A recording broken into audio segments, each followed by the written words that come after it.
With your CIGTV News Update, I'm Edlin Ruiz in for Donna Bush. In today's top story, the civil service and its suppliers are getting ready for the launch of the new procurement law. Nearly 300 civil servants are attending training sessions on the law, which takes effect on the 1st of May. Organized by the Central Procurement Office, 12 sessions have already been held at the Government Administration Building on Grand Cayman. Special sessions have also been held for the Chamber of Commerce and civil servants unable to attend at GAB. The purpose of the training is to make civil servants aware of the new rules surrounding procurement. Interested persons can find a copy of the law, a reference guide, and other related documents for civil servants and suppliers, and that's available from www.procurement.gov.ky. 2 more sessions will be held on Grand Cayman before the month end, with additional training scheduled in May. For some public authorities, boards, and committees, as well as civil servants on Cayman Brac, a video of the training will be made available to overseas offices.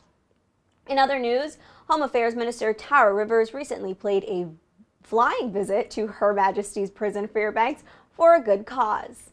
The Female Empowerment Services team of the Department of Community Rehabilitation had organized a pilot workshop series on entrepreneurship for the inmates of Fairbanks.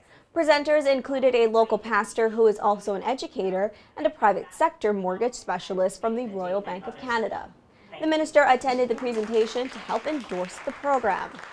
The workshop series is part of a mandate for the Department of Community Rehabilitation to develop female empowerment services. In our final story, Prospect Primary recently held another well-attended career fair. As they do every year, future employers from the public and private sector came to the campus to engage students and represent their field of work.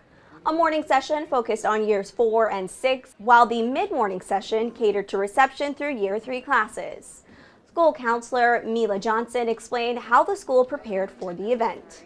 So it starts from last year until now, and then what we do is we go around to the different teachers and the principals. We all kind of collectively talk about career day and apply this in the classroom as well. So we just get them thinking ahead of time. So this day is not like, oh, I haven't thought about what I want to be.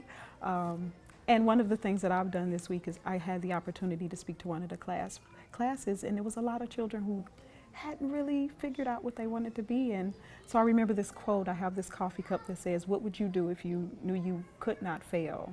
And so I kind of asked those questions in the classroom, and by the time that I finished, all the kiddos was like, okay, I know what I would be. So they didn't have any limitations in figuring out what they wanted to be, and so that kind of helped guide them into choosing what career they wanted to focus on today. Getting students thinking about future careers at an early age is the best means of ensuring they're ready for the world of work, the school says.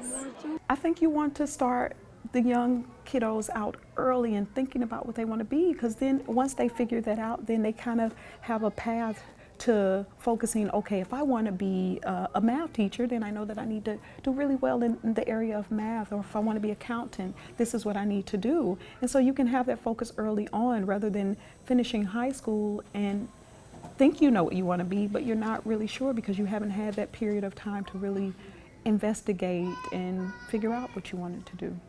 Mrs. Johnson notes the experience of attending a fair and interacting with people also benefits young people who learn best from a practical style of learning. As always, don't forget you can tune into Radio Cayman's For the Record and Talk Today shows, and you can also re-watch this news broadcast here on CIGTV throughout the day or visit our Facebook and YouTube pages. I'm Edlin Ruiz. Thank you for watching. We'll see you next time.